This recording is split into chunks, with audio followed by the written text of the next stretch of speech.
and we often encounter situations where the lens is easily burned. First, your welding method. Is the welding done at a 45-degree angle? Is there any vertical welding? In cases of vertical welding like this, another factor is the adjustment of the scale. If we are welding stainless steel plates or galvanized plates, we usually use high power to burn through them or to weld a large-sized plate. If we use high power for burning, then the focal point must be deliberately offset.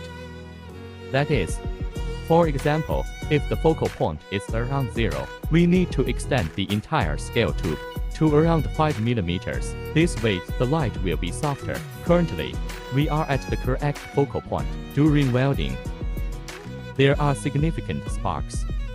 If welding is done this way, the iron slag easily adheres to the protective lens.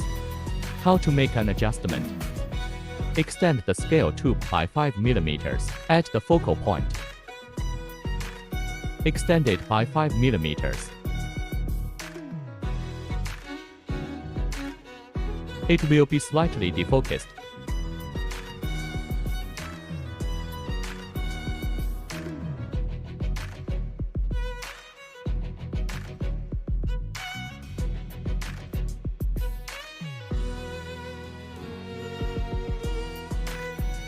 Okay, let's defocus it. After defocusing, the power will be slightly weaker.